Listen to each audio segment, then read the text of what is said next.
जय हिंद दोस्तों। देखिए साइंस के 50 भी एक क्वेश्चन है ना। टेस्ट और रिवीजन जो हम लोग मंडे थी ट्यूजडे को टेस्ट लिया था, मंगलवार का उसका रिवीजन कराने जा रहे हैं।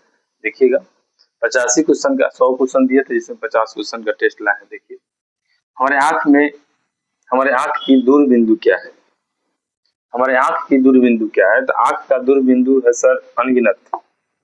आंख का दूर बिंदु अनगिनत बोल सकते हो, और न्यूनतम दूरी बोल सकते हो 25 सेंटीमीटर। न्यूनतम दूरी 25 सेंटीमीटर, 1 मीटर और 100 मीटर कोई जरूरी नहीं है इसमें। आगे की ओर चलिएगा, है ना। 1 हॉर्स पावर वाट कितने किलोवाट के बराबर होते हैं? 1 हॉर्स पावर 746 वाट के बराबर होते हैं, याद रखेंगे। 746 वाट, 1 हॉर्स पावर बराबर 746 वाट होता है, याद रखिएगा। ध्यान दीजिए आप लोग। भार का मात्रक क्या होता है? देखिएगा भार का मात्रक क्या होता है। भार का मात्रक न्यूटन होता है। कार्य का ऐसे मात्रक जूल, भार का ऐसे मात्रक न्यूटन, है ना। द्रव्यमान का पूछता है, द्रव्यमान का ऐसे मात्रक क्या होता है? केजी। जो भी ठोस वस्तु है ना, ठोस वस्तु है, ठोस वस्तु को हम लोग द्रव्यमान में नापते हैं, अर्थात केजी में नापते हैं। अब भार का ऐसे मात्रक क्या है? न्यूटन। द्रव्यमान नहीं बदलता है, लेकिन भार बदलता है। भार बदलता है, द्रव्यमान नहीं बदलता है। जिसे कोई कहेगा 600 न्यूटन, क्योंकि भार कैसे मतलब क्या है? न्यूटन। 600 न्यूटन का कोई वस्तु अगर चंद्रमा की सतह पर जाएगा, चंद्रमा की सतह पर जाएगा, तो चंद्रमा की सतह पर भार का, है ना, 1/6 हो जाता है, यानी कि 100 न्यूटन हो जाएगा। इसी तरह से द्रव्यमान कैसे मात्रक अगर दे दे तो चंद्रमा की सतह पर पूछे तो नहीं बदलेगा, ध्यान रखिएगा। लेकिन हाँ, भार बदलेगा, चंद्रमा नहीं बदलेगा। थोड़ा सा स्पीड में चलते हैं। प्रकाश वर्ष मात्रक है। प्रकाश वर्ष मात्रक है सर दूरी का। प्रकाश वर्ष किसका मात्रक है? दूरी का। कार्य किसका मात्रक है? बॉल किसका है बताओ? समय कैसे मात्रक? सेकेंड होता है। कार्य कैसे मात्रक? जूल। बॉल न्यूटन कैसे मात्रक क्या है? बॉल कैसे मात्रक? न्यूटन, याद रखिए। चलिए आगे की तरफ चलते हैं। वेग में परिवर्तन की दौर को त्वरण बोलते हैं, एक्सीलरेशन बोलते हैं। वेग में परिवर्तन की दौर को त्वरण बोलते हैं। वेग में परिवर्तन की दौर को त्वरण बोलते हैं। और शक्ति, पावर क्या है? वेग क्या है? कार्य क्या है? वेग एकांक समय में तय की गई न्यूनतम दूरी को हम लोग विस्थापन बोलते हैं। विस्थापन। तो कम एकांक समय में तय की गई न्यूनतम विस्थापन को वेग बोलेंगे। वेग का ऐसे मात्रक मीटर पर सेकेंड हो जाएगा। कार्य का ऐसे मात्रक जूल होगा। कार्य का ऐसे मात्रक जूल होगा, है ना। शक्ति का ऐसे मात्रक वाट। आगे की तरफ बढ़िएगा। एक गतिशील पिंड में आवश्यक रूप में क्या नहीं होता? तो गतिशील जो पिंड है, मान के लिए जो भी गतिशील है, उसमें वेग तो होवे करेगा। गति होगा तो वेग होगा, है ना। गतिज ऊर्जा में वेग तो होवे करती है। कोई वस्तु चल रही है, चाहे कोई वस्तु अगर अपने वास्तविक स्थिति में है, रुकी हुई है, तो स्थिति ऊर्जा का कारण रुकी हुई है। चल रही है मतलब गति है, तो गति ऊर्जा उसमें होगा। वेग, ये देखिए संवेग, संवेग के बराबर होता है द्रव्यमान गुने वेग, है ना। इसमें मास गुने वेलोसिटी होता है, वेग होता है। इसी को संवेग बोलते हैं। इसमें भी वेग है, वेग में भी, है ना, वेग में भी गति है ना। संवेग में भी गति है, गतिज ऊर्जा में भी गति है। काइनेटिक एनर्जी बोलते हैं इसको, हाफ mv²। देखिए इसमें भी वेग है, इसमें भी वेग है, इसमें भी वेग में तो वेग होवे करेगा, गति तो होवे करेगा। अगर किसमें गति नहीं है तो स्थितिज ऊर्जा में गति नहीं है। ध्यान से चलिएगा सर जी। टमाटर में अम्ल होते हैं। टमाटर में कौन सा अम्ल होते हैं? ऑक्जेलिक अम्ल, लैक्टिक अम्ल दूध में होते हैं। लैक्टिक अम्ल कहाँ होते हैं सर? दूध में। दूध में लैक्टिक अम्ल पाए जाते हैं। दूध में, मिल्क में, और लैक्टिक अम्ल मिल्क में होगा, यानी कि दूध में हो गया। टमाटर में ऑक्जेलिक अम्ल हो जाएगा। सिट्रिक अम्ल नींबू में होता है।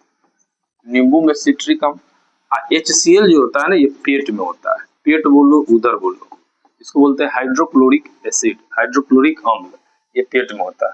आगे की तरफ बढ़िएगा सर, थोड़ा सा स्पीड। बेकिंग पाउडर में यह अम्ल होते हैं। बेकिंग पाउडर में कौन सा अम्ल होते हैं बताइए? बेकिंग पाउडर में सिट्रिक अम्ल होंगे, एकदम सर सिट्रिक अम्ल होंगे। बेकिंग पाउडर में, बेकिंग पाउडर में टाइटेरिक अम्ल होगा। क्या होगा सर? टाइटेरिक अम्ल। सिट्रिक अम्ल नहीं, सिट्रिक अम्ल नींबू में होगा, बेकिंग पाउडर में टाइटेरिक अम्ल होगा। लाल चिट्ठी में सिट्रिक अम्ल होते हैं, है ना। मैग्नीशियम मिल्क ऑफ मैग्नीशिया किसे बोलते हैं? Mg, मैग्नीशियम हाइड्रोक्साइड इसको बोल सकते हो, MgOH। मैग्नीशियम हाइड्रोक्साइड को मिल्क ऑफ मैग्नीशिया बोलते हैं। मैग्नीशियम क्लोराइड हो गया, मैग्नीशियम बाइकार्बोनेट हो गया, ये मैग्नीशियम ऑक्साइड हो गया। Mg, जैसे Mg को बोलते हैं मैग्नीशियम, O को बोलते हैं ऑक्साइड, है ना। ये मैग्नीशियम क्लोराइड हो गया, ये मैग्नीशियम कार्बाइड हो गया, मैग्नीशियम बाइकार्बोनेट, मैग्नीशियम क्लोराइड, ये मैग्नीशियम बाइकार्बोनेट हो गया, मैग्नीशियम क्लोराइड हो गया। ऑप्शन क्या होगा? ए आंसर होगा। मैग्नीशियम हाइड्रोक्साइड को मिल्क ऑफ मैग्नीशिया बोलते हैं, याद रखिए। नंबर नेक्स्ट, कौन सा उभयधर्मी ऑक्साइड है? उभयधर्मी का अर्थ समझिएगा, उभयधर्मी किसे हम लोग बोलते हैं? उभयधर्मी का अर्थ हो गया जो अम्ल, अम्ल जो अम्ल और क्षार दोनों का गुण रखता है, अम्ल और क्षार दोनों का गुण रखता है, उसे बोलते हैं उभयधर्मी। जैसे ZnO zinc oxide, PbO4 lead peroxide इसको बोलते हैं, Al2O3 एल्युमिनियम बोल सकते हैं, एल्युमिनियम ऑक्साइड बोल सकते हैं। ये तीनों के तीनों हम लोग याद रखेंगे, मैट्रिक में पूछता है। ये तीनों आपका उभयधर्मी ऑक्साइड है।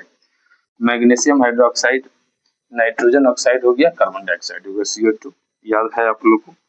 ठीक है, आगे की तरफ बढ़िए। थाइमस अभिक्रिया में अपचय होते हैं। थाइमस अभिक्रिया किसके लिए अपचय होते हैं? तो ये सोडियम हो गया, ये एल्युमिनियम हो गया, ये मैग्नीशियम हो गया, ये लोहा हो गया। थाइमस अभिक्रिया एल्युमिनियम के लिए अपचय होते हैं। 11 नंबर, एल्युमिनियम में अपचय होते हैं।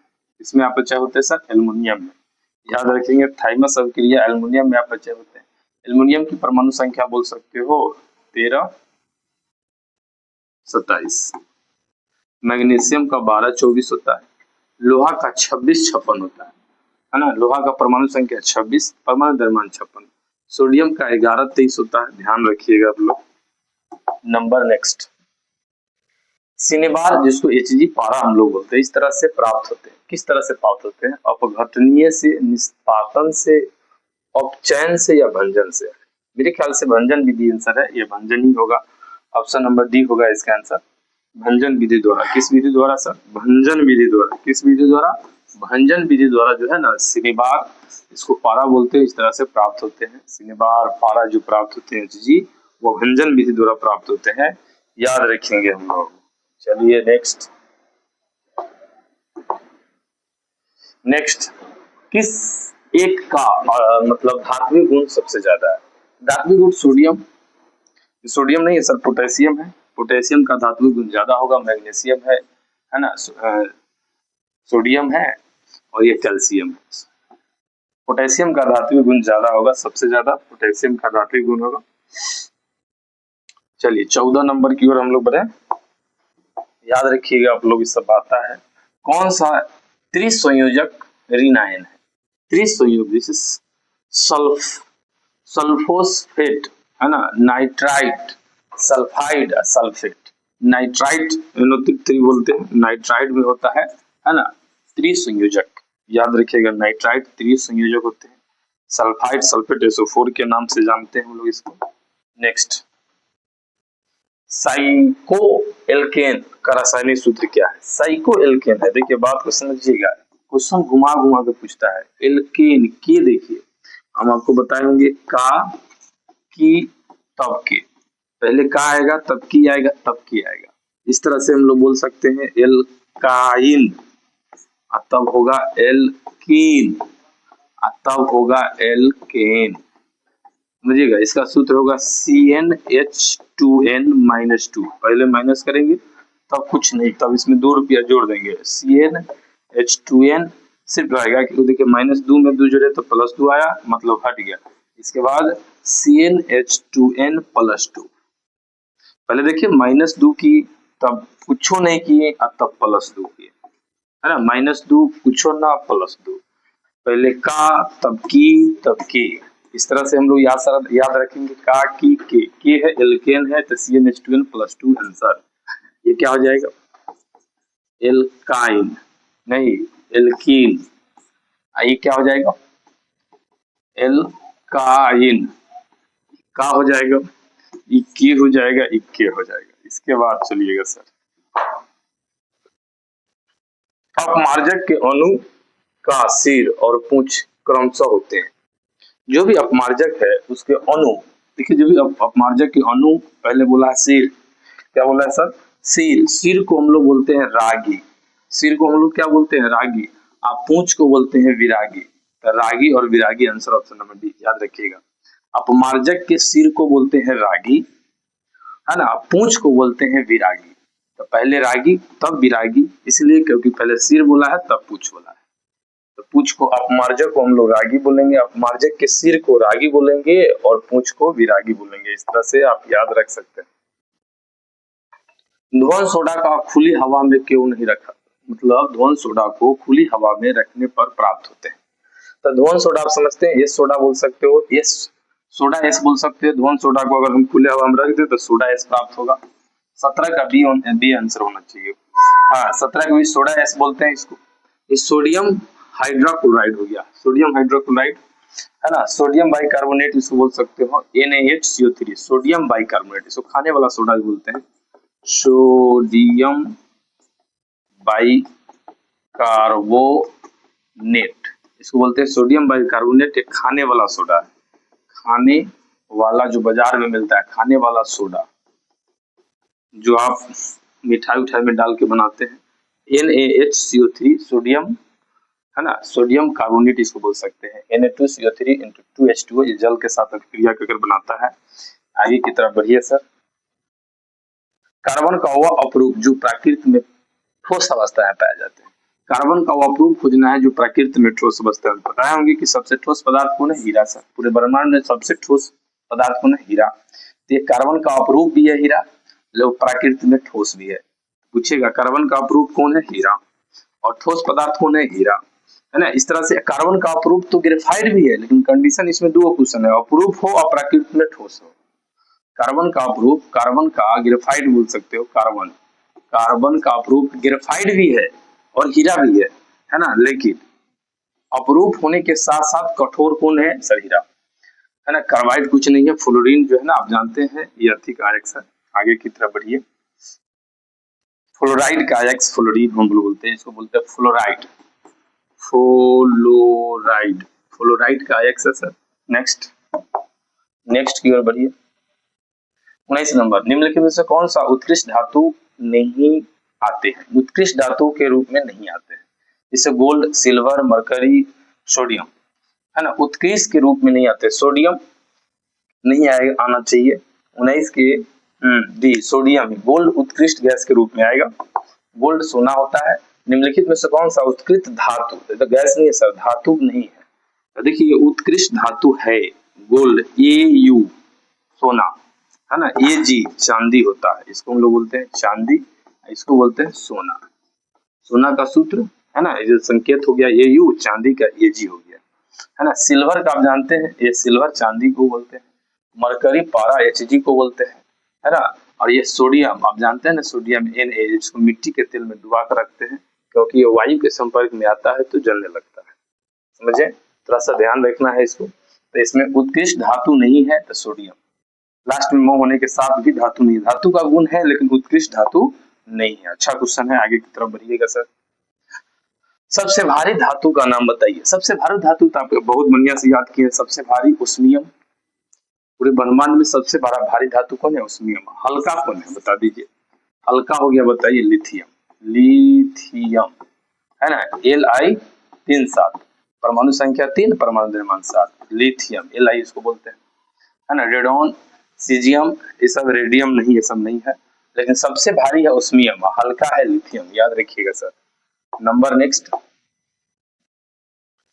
अयस्क में मिलने से अशुद्धिया पदार्थ को क्या कहते हैं? जो भी अयस्क है उसमें अशुद्धिया पदार्थ जब मिलते हैं तो हम लोग उसको गैंग बोलते हैं, फ्लक्स नहीं बोलते हैं। क्या बोलते हैं? गैंग। खनिज जानते हैं ना, जो मिट्टी के अंदर में जो है ना, जाइलम के द्वारा पेड़ पौधा खनिज और लवण को अवशोषित करते हैं और फ्लोएम के माध्यम से पेड़ पौधा तक पहुंचा देते हैं, याद रखिएगा सर।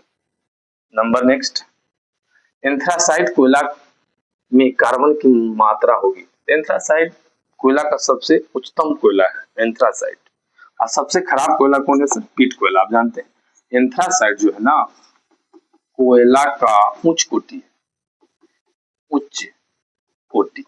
उच्च कोटि का कोयला कौन है पूछेगा तो एंथ्रासाइट।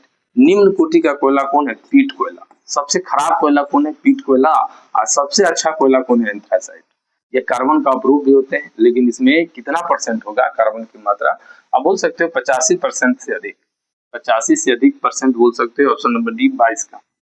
नंबर नेक्स्ट पूछ रहा है, नंबर नेक्स्ट देखिएगा सर, चिली साल्टपीटर का रासायनिक सूत्र क्या है? देखिए, सोडियम नाइट्रेट ये हो गया, सोडियम हाइड्रोक्साइड जिसको खाने वाला सोडा बोलते हैं हम लोग इसको, सोडियम बाइकार्बोनेट बोलते हैं ना, सोडियम बाइकार्बोनेट है ना। ये सिल्वर नाइट्रेट है, सोडियम नाइट्रेट बोल सकते हैं, सोडियम नाइट्रेट। इसे बोला है सोडियम बाइकार्बोनेट, खाने वाला सोडा है। लेकिन चिली साल्टपीटर का सूत्र क्या है? चिली साल्टपीटर सोडियम नाइट्रेट बोलते हैं, NaNO3। सोडियम नाइट्रेट को चिली साल्टपीटर के नाम से जानते हैं। ये सिल्वर नाइट्रेट हो गया, वो सोडियम नाइट्रेट है, क्योंकि Na को सोडियम बोलते हैं, Na को क्या बोलते हैं? सोडियम। Ag को बोलते हैं चांदी। समझ में आ रहा है? ये पोटेशियम नाइट्रेट हुआ, ये सोडियम बाइकार्बोनेट हो गया, जो खाने वाला सोडा है, बाजार में मिलता है ना। तो इसका आंसर ये नहीं होगा, आंसर ये हो जाएगा सोडियम नाइट्रेट, जिसको हम लोग बोलते हैं चिली साल्टपीटर। क्या बोलते हैं? चिली साल्टपीटर, याद रखिएगा चला, है ना। थोड़ा सा है ना। शुद्ध गोल्ड की शुद्धता मतलब, अच्छा, शुद्धतम गोल्ड की शुद्धता क्या है? तो सब जानता है 24 कैरेट गोल्ड सोना होता है, 24 कैरेट सबसे शुद्ध सोना है। लेकिन याद रखिएगा, सबसे सबसे शुद्ध सोना तो 24 कैरेट है, लेकिन इससे आभूषण नहीं बनेगा। आभूषण आभूषण इससे नहीं बनेगा, क्योंकि ये मैदा की तरह होता है, एकदम नहीं नहीं होता शुद्ध सोना। उसमें कुछ न कुछ अशुद्धियां मिलाते हैं, तो उसको जो है ना हम लोग किसी आभूषण बना सकते हैं। 22 कैरेट सोना 18% के बराबर होते हैं, 75% के बराबर होते हैं 22 कैरेट सोना होते हैं, जो 916 भी आप बोल सकते हैं, उच्च कोटि का कोयला। लेकिन सबसे अच्छा कोयला 24 मतलब सोना 24 कैरेट का होता है, लेकिन इससे आभूषण नहीं बनता है ना। तो पूछा है, अच्छा तो अच्छा जवाब दीजिए। 24 कैरेट, हाँ बोल दिया। यहाँ देखिए क्वेश्चन है, 18 कैरेट सोना में सोना का प्रतिशत जो 18 कैरेट है, जिसे 22 कैरेट सोना आपको जो है ना, जिससे आप बोल सकते हैं 24 कैरेट। 24 कैरेट सोना जो है ना कितने के बराबर होते हैं? तो 24 कैरेट 100% होते हैं।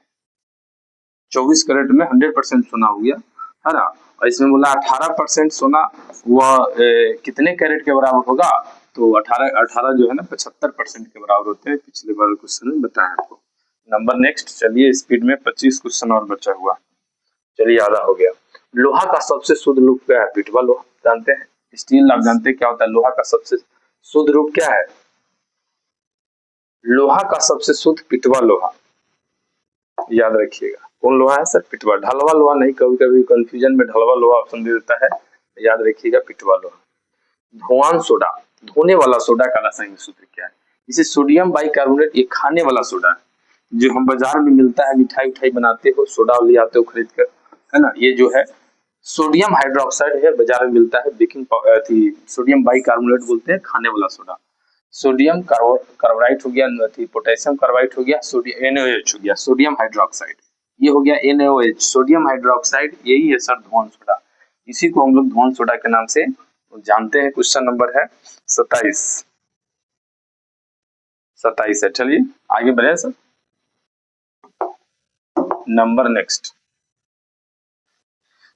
गोल्ड मिश्र धातु होते हैं, सोल्डर मिश्र धातु होते हैं। कॉपर प्लस टीन, हाँ टीन प्लस सीसा, सोल्डर टीन प्लस सीसा का मिश्र धातु है। Option number D.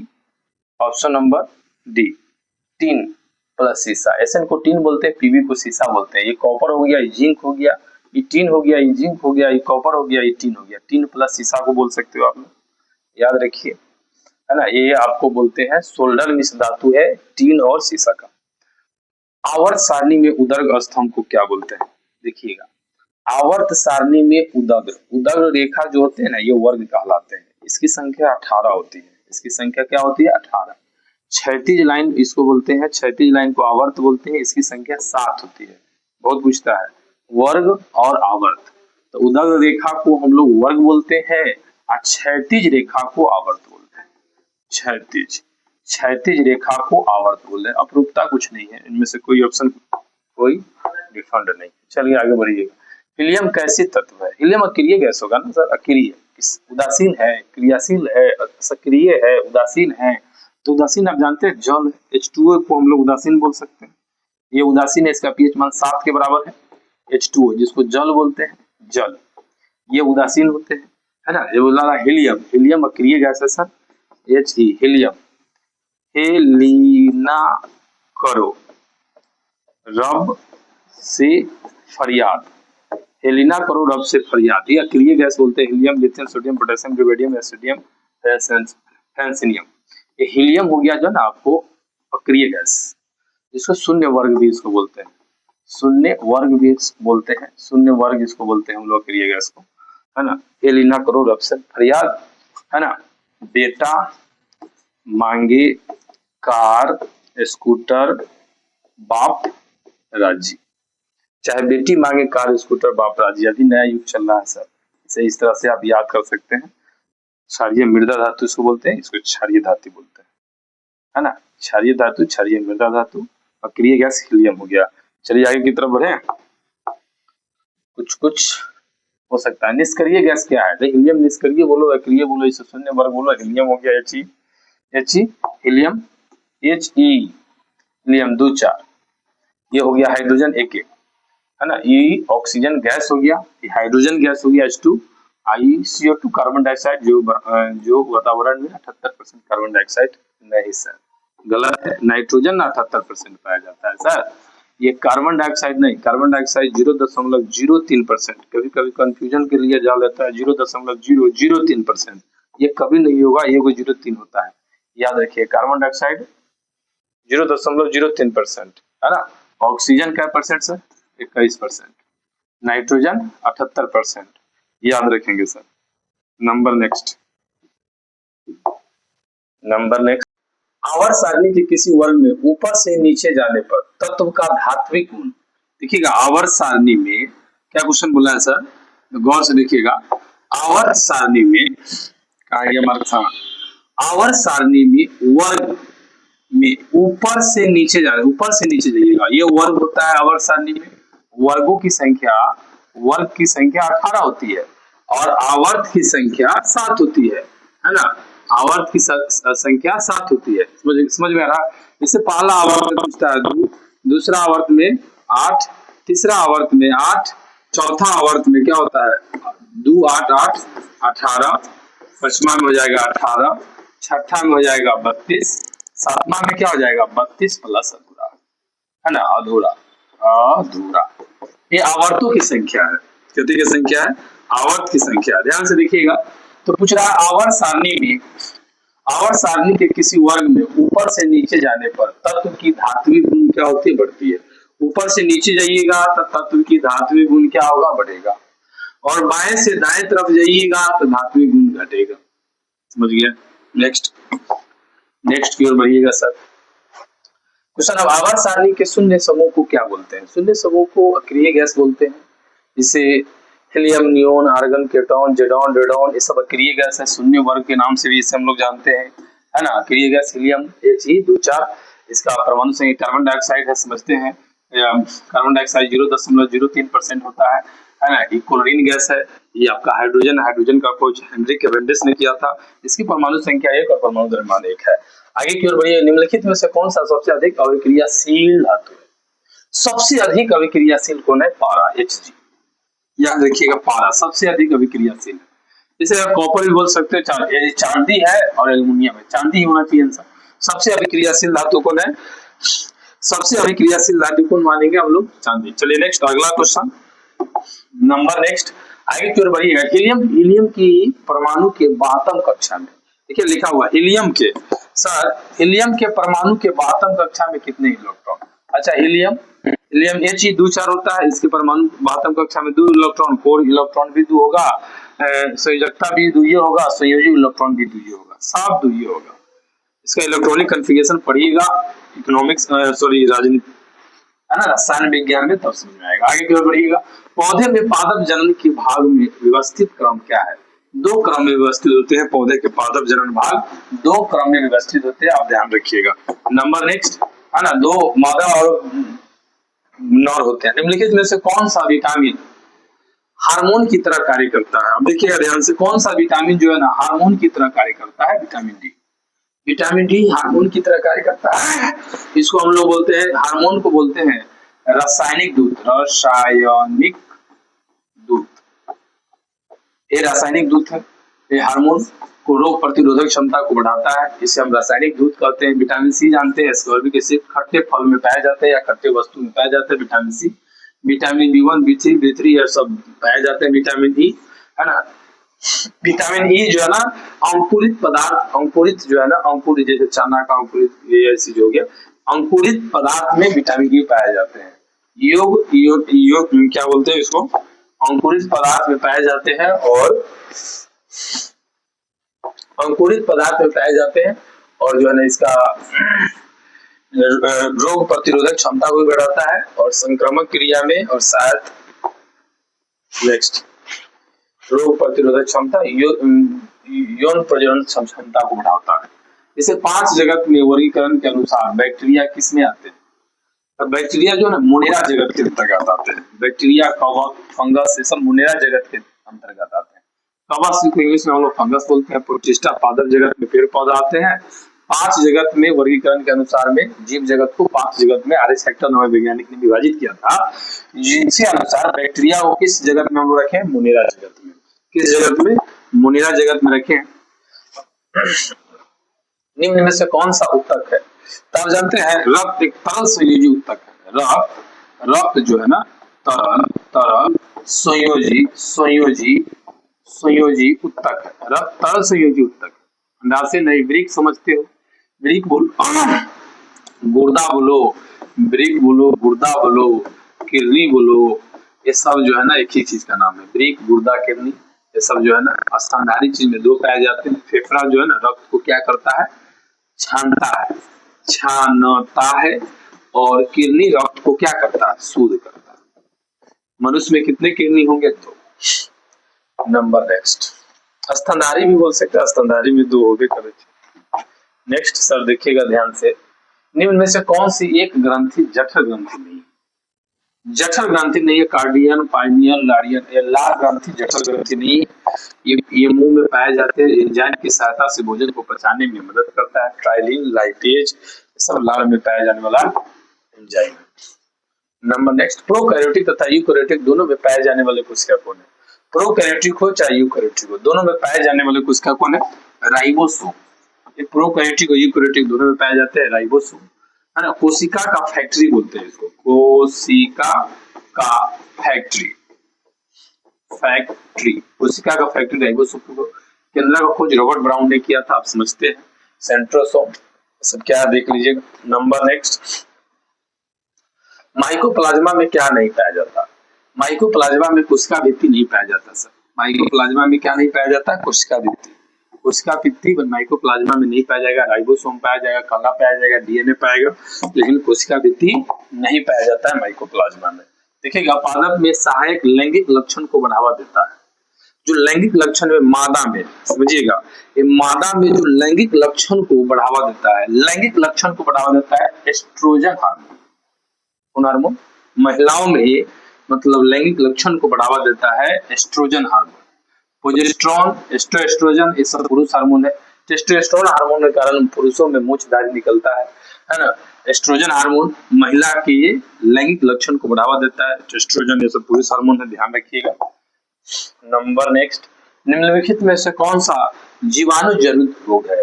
जीवाणु जनित रोग है, जो जीवाणु से होता है, बैक्टीरिया से होता है, जीवाणु जनित रोग जैसे खसरा, चेचक, रेबीज, ये सब जो है ना वायरस जनित रोग है, वायरस से होने वाला रोग है।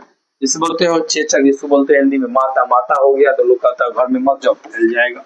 रेबीज हो जाएगा तो कहेगा मत जाइए रेबीज फैलता है। खसरा खांसी हो जाएगा, जुकाम हो जाएगा, कहेगा मत जो बगल में खांसी आपको भी पड़ सकता है। तो ये वायरस से होने वाला रोग है। कौन? ये सब वायरस, जैसे कोरोना वायरस, ये सब वायरस है ना। चेचक हो गया, रेबीज हो गया, खसरा हो गया, वायरस से होने वाला रोग है, वायरस, है ना। लेकिन क्षय रोग जो है ना, क्षय रोग किससे होने वाला रोग है? क्षय रोग जीवाणु से होने वाला रोग है, बैक्टीरिया से होने वाला रोग है। नंबर नेक्स्ट, पिलुआ चलना शुरू कर दिया। नेक्स्ट नंबर, स्वास्थ्य व्यक्ति की सिस्टोलॉजी रक्तचाप क्या होती है? जो स्वास्थ्य व्यक्ति होते हैं जिसको हम लोग बोलते हैं ब्लड प्रेशर। ब्लड प्रेशर 120/80 होता है, 120/80 होता है ब्लड प्रेशर, 120/80। इसको बोलते हैं सिस्टोलॉजी। इसको क्या बोलते हैं? सिस्टोलॉजी। इसको सिस्टोलॉजी बोलते हैं, इसको हिस्टोलॉजी। सिस्टोलॉजी और हिस्टोलॉजी। सिस्टोलॉजी 120 होता है, हिस्टोलॉजी 80 होता है। 120/80 ब्लड प्रेशर होता है, देखिएगा, ध्यान रखिएगा। सिस्टोलॉजी ऊपर, हिस्टोलॉजी नीचे। नेक्स्ट, एटीपी फास्फेट की संख्या कितनी होती है? जैसे एटीपी को हम लोग बोलते हैं एडिनल ट्राइफॉस्फेट। एटीपी में फास्फेट की संख्या 2 होती है। एटीपी में फास्फेट की संख्या कितनी होती है? 2, 3, 4 ऑप्शन, कोई दिक्कत नहीं सर, डायरेक्ट क्वेश्चन है, याद रखिएगा। एटीपी में फास्फेट की संख्या 2 होती है। Question number 46। क्वेश्चन नंबर 46 के बाद 47 की तरफ बढ़ेंगे। सॉरी, एटीपी में फास्फेट की संख्या 3 होती है, 2 नहीं सर, 3 याद रखिएगा। एटीपी में फास्फेट की संख्या 3 होती है, हमेशा डायरेक्ट क्वेश्चन है, याद रखेंगे। 3, 2 नहीं 3। नेक्स्ट, कोशिका का ईंधन किसे बोलते हैं? कोशिका का ईंधन हम लोग ग्लूकोज को बोलते हैं। अब कोशिका का फैक्ट्री किसे बोलते हैं? प्रोटीन। कोशिका का फैक्ट्री बोलो, किसे बोलते हैं? प्रोटीन।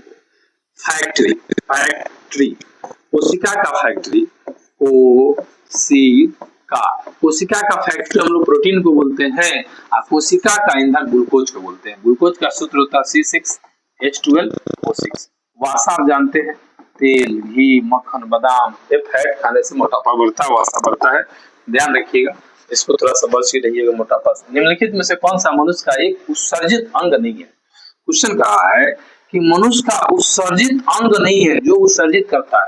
जैसे मान लीजिए फेफड़ा, फेफड़ा जो है ना वाष्प को उत्सर्जित करता है, जैसे हम लोग सांस लेते हैं छोड़ते हैं तो इसमें वाष्प उत्सर्जित होता है मनुष्य के द्वारा फेफड़ा से। किडनी से, वृक्क बोलो, किडनी बोलो, गुर्दा बोलो, इससे मूत्र उत्सर्जित होता है, मूत्र, है ना। मनुष्य के मूत्र में 95 से 97% जल होता है, 2% लवण होते हैं, याद रखिएगा, है ना। यूरोक्रोम वर्ण के कारण मूत्र का रंग कैसा होता है? पीला होता है, यूरोक्रोम वर्ण के कारण। अग्नाशय अंतःस्रावी ग्रंथि है, त्वचा से पसीना उत्पन्न होता है, पसीना, त्वचा से पसीना जो है ना बाहर निकलता है, वृक्क से मूत्र बाहर निकलता है, किडनी से मूत्र बाहर निकलता है, फेफड़ा से वाष्प उत्सर्जित होता है। का मनुष्य का कौन सा उत्सर्जित अंग नहीं है? अग्नाशय। अग्नाशय अंतःस्रावी, अंतःस्रावी ग्रंथियां है, अंतःस्रावी ग्रंथियां है, अंतःस्रावी ग्रंथियां। बोर्ड पर अभी नहीं बन रहा है, न्यू बोर्ड है, इसी के कारण नया बोर्ड है, डिजिटल बोर्ड। चलिए, आप लोग जानते हैं क्या बोर्ड है। हाइड्रिला पाए जाते हैं, तो जानते हैं हाइड्रिला कहाँ पाया जाएगा? हाइड्रिला जल में पाया जाएगा, ये जलीय जीव है हाइड्रिला, है ना। मृदा में, मिट्टी में नहीं पाया जाएगा, सोल में कहाँ से पाया जाएगा? वृक्ष पर नहीं पाया जाता है, सभी जगह तो होगा ही नहीं। मृदा जिसको सोल बोलते हैं, वृक्ष बोलते हैं इसको, जल में पाया जाता है। हाइड्रिला एक जलीय जीव है जो कहाँ पाया जाएगा? जल में। Number next. अच्छा, लास्ट क्वेश्चन बचा हुआ है, देख लीजिएगा सर। देखिएगा, सबसे छोटी अंतःस्रावी ग्रंथि कौन है? इसको पीनियल ग्रंथि बोलो, थायराइड ग्रंथि बोलो, रीनल ग्रंथि बोलो, इनमें से कोई नहीं। ये 3 में से क्वेश्चन है। आप इस लास्ट क्वेश्चन का, है ना, कमेंट बॉक्स में इसका आंसर दीजिएगा, इसका कौन होगा? मनुष्य का सबसे छोटी अंतःस्रावी ग्रंथि कौन है? गौर से देखिएगा, अंतःस्रावी ग्रंथि, ये 3 में से एक आंसर है, आप लास्ट में दीजिएगा। और इसके 50 के आगे हम 80 को क्वेश्चन का टेस्ट लिए थे साइंस का, है ना। 5 क्लास से लेकर और 10th क्लास के बच्चे को थे, इसमें 80 क्वेश्चन का हम टेस्ट लिए थे। इसमें इनाम भी रखे हैं, अगले मंगल को इनाम मिलेगा, है ना। इसमें से आपको हम 50 क्वेश्चन बता दिए हैं, 30 क्वेश्चन बच गया है ना। 50 से लेकर हम लोग 31 क्वेश्चन 80 तक करा देंगे, नेक्स्ट क्लास में होगा। चलिए, आज क्लास ये, जय हिंद।